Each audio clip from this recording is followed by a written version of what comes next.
Word up, mic check, Justin Hunt. It's all happening. Thank you to everybody rocking with the channel. Thank you to everybody subscribe through the channel, share the video, share the link. It's priceless. Big thank you to everyone who's donated. If you'd like to donate, you get the Cash App that's right up there or the link in the description. Today is the day. Today is the day.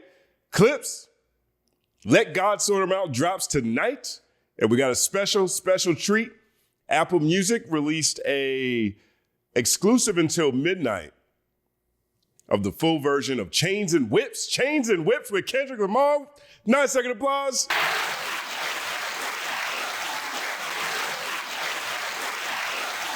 Word up. Now, I have been dialing back some of the reactions that I've been doing lately just out of the strength of the channel. I'm not sure what's happening with a lot of reactions. Obviously, we don't get monetized off of reactions when we use copyrighted material, particularly from labels. And so, but I'm taking a risk on this one.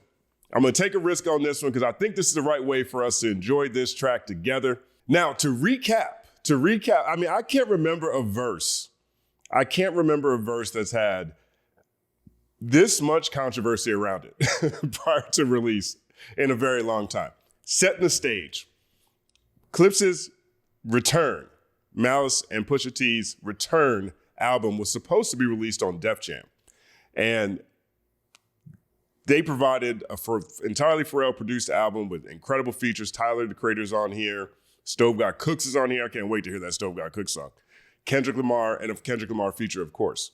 Now, earlier this year, in an interview with GQ, starting this incredible rollout with the Clipse. I mean, the Clipse have been doing the work to promote this project. 1 second applause.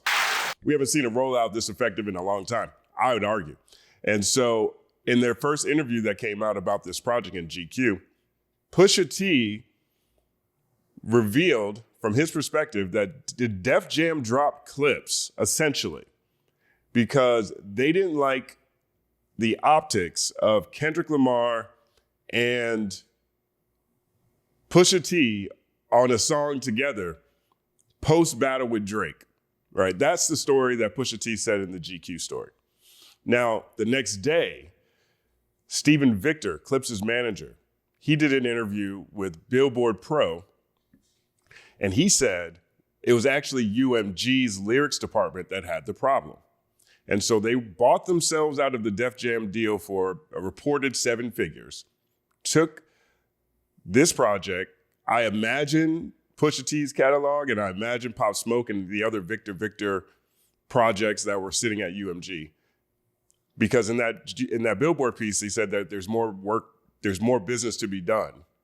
And so this is the beginning of a relationship with Roc Nation. So I take it to mean that. I don't have the facts on that, but I take it to mean that. And they go over to Roc Nation, and now they were able to preserve this album and this verse. Now, in another interview, in another conversation on there's a Popcast. That's the name of the podcast. They were on the Popcast podcast.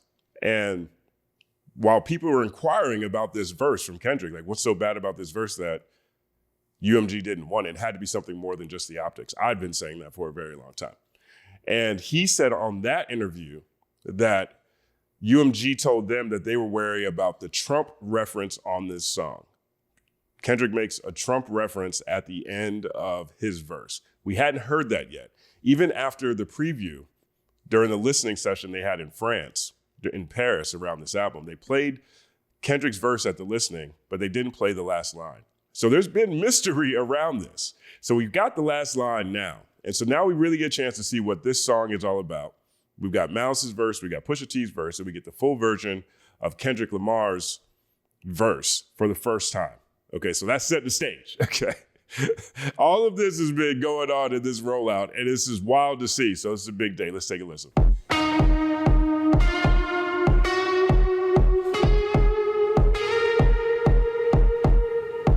We got a haunting intro already. This is haunting, it's all happening.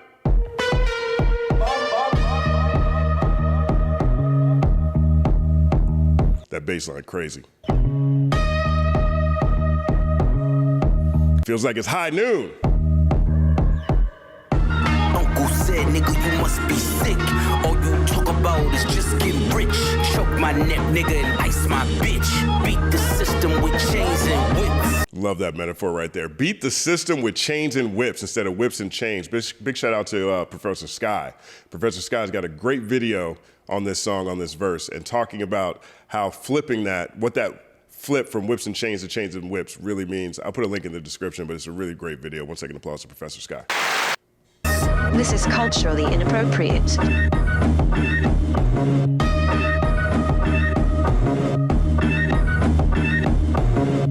You run from the spirit of repossession. Too much enamel covers your necklace. I buy bitches, you buy them sections. You buy watches, I buy collections. Misery's fueling your aggression. Jealousy's turned into obsession. Reality TV is mud wrestling. Some sign checks I know better than. I love that right there. A lot of this first part feels like he's talking to Jim Jones. Jim Jones went on a campaign a couple of years ago talking about how Pusha T isn't really that dope. He's not a top 50 rapper, all this stuff, multiple interviews. I think the setup to that interview came from a conversation with Trent Clark, Jinx, and Jim Jones.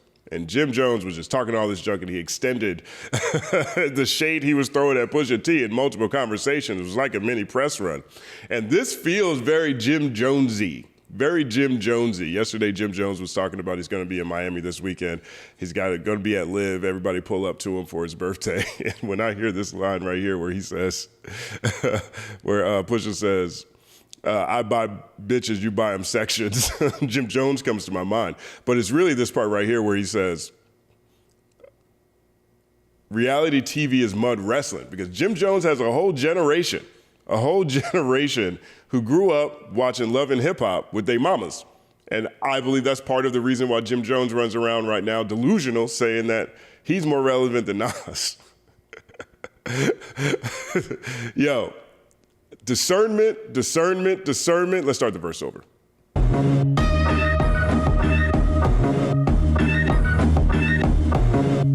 You run from the spirit of repossession.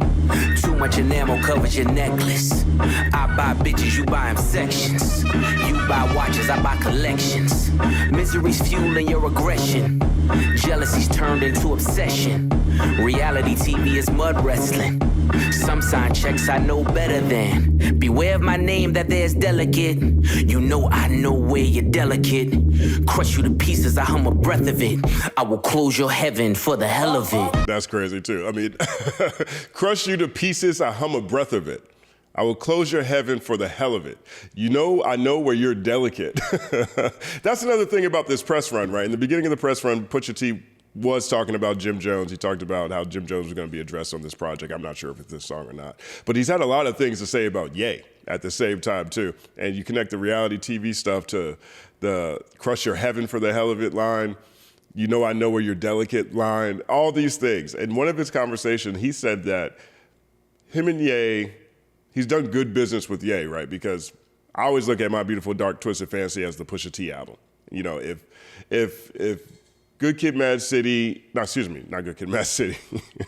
1 second applause to GKMC. But if The College Dropout and Late Registration and Graduation, those always felt like the Consequence Rhyme Fest albums to me. 808s always felt like the Kid Cudi album to me. And My Beautiful Dark Twisted Fantasy felt like the Pusha T album to me. And so this feels like he's talking to Ye. This part right here feels like he's talking to Ye.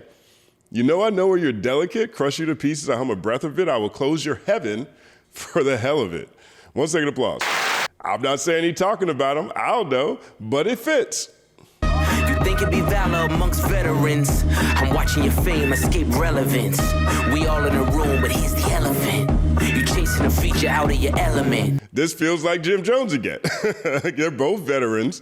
You know what I mean? They both, Jim Jones feels like to me, I think, you know, I look at this and I feel like this connects with a lot of, I mean, this feels like Jim Jones and Ye at the same time, right? I mean, Ye's always running around talking about how he wants to work with Drake.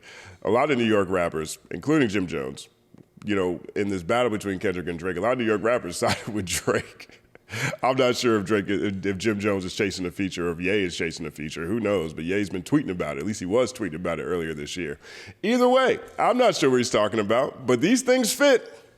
And those lab diamonds under inspection.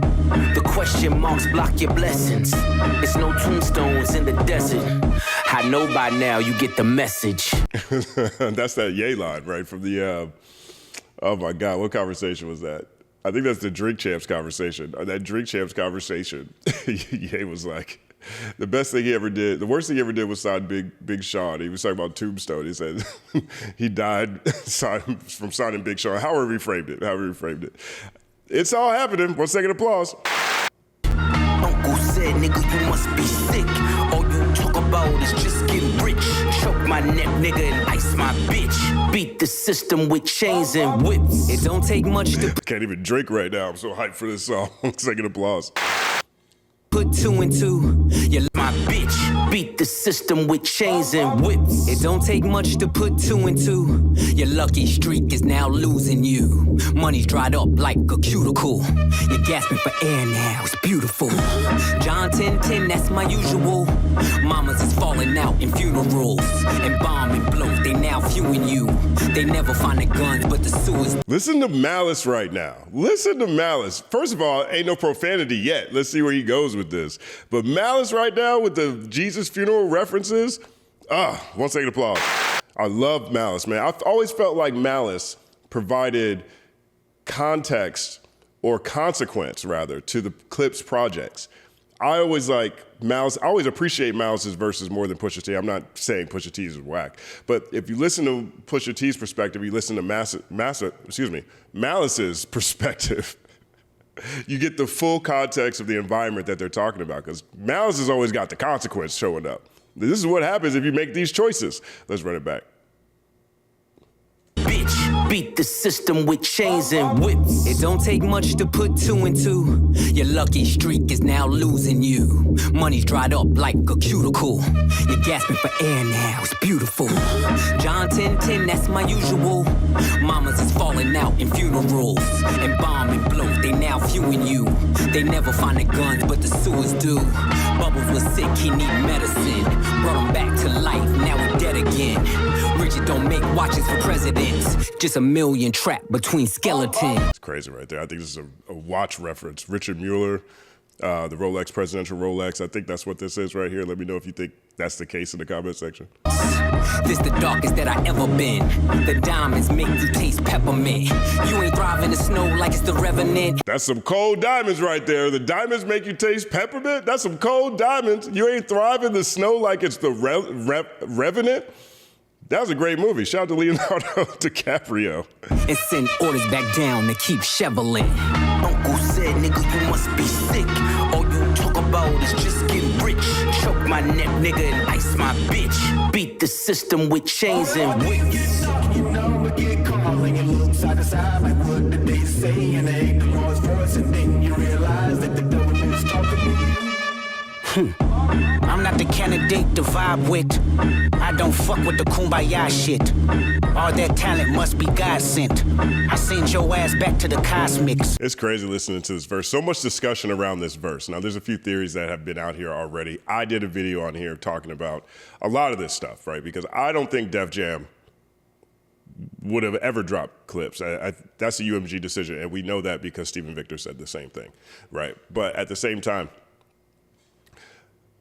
most of the conversation around this verse has been around it being about Drake or UMG not wanting a Pusha T Kendrick collaboration for the optics. But there is a lot of political stuff that's in here. And Jeremy Hecht has a theory about this verse that he's speaking from Trump's perspective. And, you know, he's pointing out things like, he points out how pretty much every line in here could be taken from that sort of standpoint. A few days before he dropped that, in my analysis, I talk about how there is a lot of government president references in here. And there's a particular line in here where he says the 2-time Gemini with the genocide. that feels very Trumpy to me.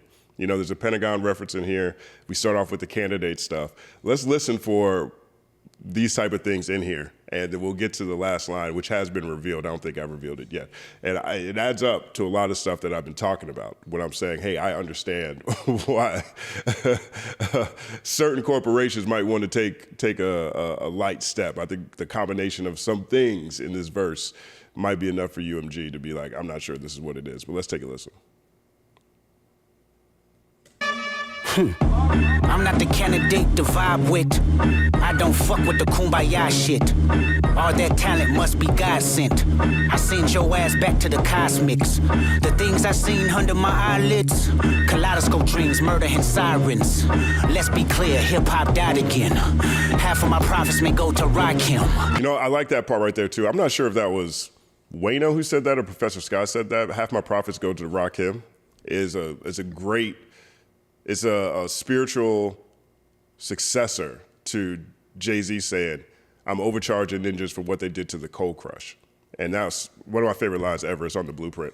And so this is another sort of maybe perhaps lineage to where this line comes from. Half my profits may go to Rakim the God, of course. But let's be clear, hip hop died again, right? And so there was I don't know if it was on Twitter or Boxden or if this was on a comment one of you might have left. But you know, hip hop does a really good job of refreshing itself.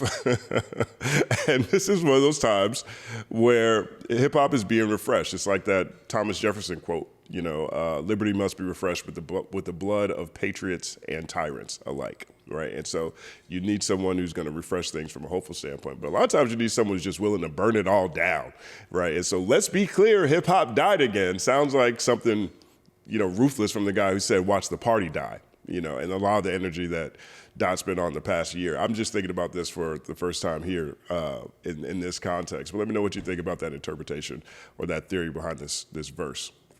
All that talent must be God sent. I send your ass back to the cosmics. The things I seen under my eyelids, kaleidoscope dreams, murder and sirens. Let's be clear, hip hop died again. Half of my profits may go to Rakim. How many Judases that let me down? But fuck it, the West Minds, we right now. Therapy showed me how to open up. It also showed me I don't give a fuck. Such a hard bar right there. Therapy told me taught me how to open up. It also told me I don't give a fuck. Yo, I mean, just the octave, the tonality in this. His tonality game is crazy right now. 1 second applause. Therapy showed me how to open up. It also showed me I don't give a fuck. The two-time Gemini with the genocide. You can't tell me you don't hear that. No, don't hear a Trump reference in there. He's a Gemini. He's a two-time president. He's presiding. He's president right now while a genocide's going on in the world. It feels like it to me. But fuck it, the West Minds, we right now. Therapy showed me how to open up. It also showed me I don't give a fuck. The two-time Gemini with the genocide. I'm generous, however you want it. I'll be the gentle kind. Gentlemen and gangsters connect. The agenda of mine. Move niggas up out of here. This shit get gentrified. Heavy jeans like Genovese. I drop your Pentagon and show up at your gender reveal. And tell them, give me mine. I son niggas, I am the general. Wear my gin and juice. Every song in the book of Genesis. Let the Sonics boom. I love that line too. Every song in the book of Genesis, let the Sonics boom. Sonic the Hedgehog. That's crazy. This whole agenda scheme that he's running right now. Beautiful. Love it. Niggas, I am the general. Wear my gin and juice. Every song in the book of Genesis. Let the Sonics boom. Niggas want the tea on me. Well, here's the ginger root. I generate residuals, bitch. Get off my genitals. They say I couldn't reach Gen Z. You fucking dickheads. You must be full of that ginseng. Here comes the jinx, yeah. I mean, this is a part that Jeremy pointed out too. This is another reason why he thinks Doc could be potentially rapping from Trump's perspective on this, where he says, they said I couldn't reach Gen Z, you effing dickheads, right? And so that was a big thing for Trump, right? Because he ended up winning election through the podcast network, and he had he was able to pull an outside percentage of young people, you know what I mean? So this is one of the things that Jeremy pointed out here. Let me know what you guys think about this. Niggas want the tea on me. Well, here's the ginger root. I generate residuals, bitch. Get off my genitals. They say I couldn't reach Gen Z. You fucking dickheads. You must be full of that ginseng. Here comes the jinx, yeah. They genetics been synthetic. Screaming they genius. A finger wave, they all fall. Niggas is Jenga. God gave me light. A good year full of free will. Trump card, tell me not to spare your life. Yo, okay, so that's the final line. That's the final. First of all, 1 second applause. But this is the final line. We didn't have this part right here, right? What we heard already stops at ninjas is Jenga, right? This is the closer, right? This would be where the controversy was. So much of the discussion around this verse is around this part. God gave me light, a good year full of free will. Trump card told me not to spare your life, right? And so the entendre there that makes this challenging from a UMG perspective, arguably, right? Let's just say arguably, is that this verse was presented, if not recorded, not too long after Trump was shot, where they shot him in his ear, right? Not too long after that, right? So it's in that same window, or at least when they're hearing this and deciding how they feel about this, it's in that same window. And it's a crazy entendre where he says, Trump card told me not to spare your life. You know what I mean? So it's like, yeah, Trump card is like a saying in itself, but then that not to spare your life part connects it to the assassination attempt. So it gets into that slippery territory, particularly when you're dealing with a media apparatus that loves to pull things out from different rappers. And even, they did this with Kendrick before. They did this with his BET performance. Fox News had a field day with that, and then we ended up getting Geraldo talking about it on Damn as an interlude, right? We've seen this with Lupe Fiasco, we've seen this with Cameron, we've seen this with Ludacris over the years, and potentially that is just too much for them to want to deal with. While they also have a lawsuit going on here, they've got payola, allegations over there, they got a couple of federal cases going on, right? And a number of people have said that, well, this happened before Trump was elected. And, generally speaking, you want to prepare for either way when it comes to certain things, right? Just in case you're behind the 8 ball. You're going to want to have advocates in the White House. You're going to want to have federal advocates if you're dealing with federal situations, right? But this is what I was saying before, the whole time when we've been talking about this verse, all the stories I've talked about, I said, look, there's more going on than just what's happening with Drake. Now, was the Drake stuff a part of it? Sure, I'm sure it was. Perhaps it was. But there's this too, and this too. And so now we have the full scope of what was happening with this particular verse that caused so much controversy. Now, I think most of us would look at what we just heard and think, oh, they're just rapping. It's just rap. It's just some hip hop stuff, right? But we're in a whole new landscape now. We're in a whole new landscape. We got Homeboy out here suing people over rap battle. He's suing his label for putting out something that he didn't like, right? That is we're in a different environment, a different corporate environment now when it comes to certain things. This case, Drake's defamation case against UMG, has a lot of this stuff at play. Now, one of the stories that came out again around this track is that Pusha T has said before that Drake has had an influence on certain collaborations or getting certain songs released on other people's albums. So we don't put it past Drake to have a problem with all this stuff. I'm sure this would have shown up in a lawsuit too. He updated his lawsuit to include the Super Bowl and the Grammys after those things happening. And so who knows, he might do it again. He might have done it again with this song. We can't say that's not off the table. But this is an example of us being in a new environment. And Malice said something so powerful in his interview with Ebro. He said, hip hop is the last bastion of black expression. And so perhaps we're moving into an environment where we have a new level of, perhaps renewed level of censorship that's coming out of hip hop. This isn't the first time. We've had examples of this, throughout hip hop history. Black Bastard, for example. This is Zeb Love X's album with his brother, Black Bastard. They didn't put that out because they didn't like the imagery on the cover art. Zeb Love X's brother ends up passing away. He was homeless for a while, and he comes back as MF Doom, right? But that's an example of censorship that's on that. We've seen that example with Nas when he wanted on the Nigga album, and he wanted to call the album Nigga, and it ended up becoming out untitled. We've seen examples previously, you know what I mean? And perhaps this is another example of that we need to prepare ourselves to encounter more often going forward. But now we've got the full scope of what this verse is. And let me know in the comment section what you guys think about all of this together. And do you think UMG overreacted in this situation? Because I'll tell you, I personally do. I think they overreacted. But that's me, the rap hip hop fan, saying that. If I'm UMG, if I'm on UMG's legal team, if I'm in their executive offices, I'd probably be really conservative at that point in time when they're making this decision, especially since I know that I'm still going to get paid off this album anyway, because Steven Victor, Clipse's manager, said that they paid 7 figures to get out of their UMG deal. And also, they get a cut of the project. So ultimately, they're getting paid and they don't have to worry about the liability. So I see UMG's side from the business standpoint. And if I'm a part of UMG or if I'm in that room making those decisions, I can honestly say that that might be the right thing to do, because they're getting paid. They're getting paid regardless. And they don't have to deal with the liability. But let me know what you think about that.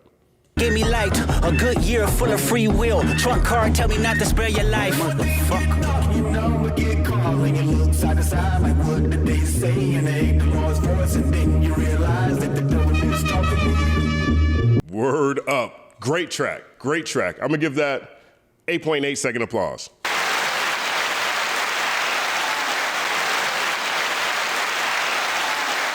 That's where we are right there. That's where we are right there. I love that. I love that. I love that. Now, again, we've been waiting for a long time with this project. We got the full project dropping tonight at midnight, I guess. I'm going to be on live with Curtis King, and we're going to do a live reaction together on his channel. So the link is, I've shared the link on Twitter, but go to Curtis King's live, Curtis King's channel, Curtis King TV, and you get a chance to see our reactions to the projects. I haven't heard it yet. So I'm excited to hear it. A couple of things that stood out on Twitter that I thought were really interesting. Here's Genius again, reminding us that the nostalgia, it was tens, and now in Chains and Whips, it's gens. So in nostalgia, that was Kendrick Lamar and Pusha T, their collaboration. Kendrick used tens as the rhyme scheme. On this one, he uses gens, right? So he's flexing his pen, which I think is always dope. So here's another example. 2-time Gemini with the genocide. I'm generous, however you want it, I'll be the gentle kind. Gentlemen and Gangsters Connect, here's the agenda of mine. Move ninjas up out of here. This shit get gentrified. And then, you know what I'm saying? So they go through the gens here. But on Nostalgia, he uses tens. So sort of carrying on the lineage of collaborations between Pusha T and Kendrick Lamar. And Love, shout out to Love. Love is back 24. Love is back. I really like her Twitter account. She has a my opinion, very factual, journalistic way of covering things that are happening in the space, largely speaking. And she said something the other day. I'm not even sure if she replied to my tweet, but I was curious. She said she's going to be done posting on Twitter within the year or something. And I asked her why, because I really appreciate her commentary and I really appreciate her Twitter account. So 1 second applause to Love is Back 24. She's definitely worth a follow if you don't follow her already. But she pointed this out. Right, and I almost stopped the video during the reaction to point this out too, but I want to give her credit for this. This is really interesting to me. Kendrick seemingly responds to Kanye West on Chains and Whips. You must be full of that ginseng, here comes the jinx, yeah. They genetics been synthetic, screaming they genius. A finger wave, they all fall, niggas is Jenga. Right, so that is a theory she's putting out there.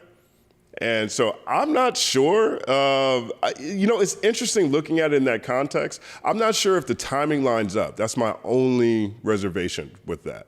Because if this verse was recorded last summer, we'll say, right? If this verse was put together how about this? If this video was put together post Kendrick versus Drake last summer, I know for a fact that they had this verse last summer I know for a fact Def Jam had this verse last summer, right? And so, or last fall. And I don't remember Ye jumping out the window talking junk about Kendrick until maybe the fall or earlier this year. Fall, winter, or early this year. I can't remember the timeline. That feels a little bit off to me, but it fits. That's one of the things that's so crazy. It actually does fit, right? Because here's the line. You must be full of ginseng, here comes the jinx, yeah. They genetics been synthetic, screaming they genius. Finger wave, they all fall, niggas is Jengas, right? You know, it's that screaming they genius part fits Ye, of course, right? Fits Ye. It fits thematically a lot of the things that Pusha T has been talking about during this rollout. And in 2025, it fits because we just watched Ye during the Grammys, at least, talk about how he's the only real genius. You know, he felt bad that Kendrick took out his biggest nemesis, Drake. Then he went on a Twitter rant for way too long, in my opinion, talking about Kendrick Lamar. And so it connects. I definitely say it connects, but I'm not sure if the timeline really lines up. But let me know what you guys think about that. I just wanted to show Love Is Back 24 what this theory is from her, and show her some love because she's got a really great Twitter account. Let me know what you guys think about all of this. My name is Justin Hunt. Like, subscribe to the channel. Follow at The Company Man on everything, including The Company Man podcast, wherever you listen to podcasts. It's all happening.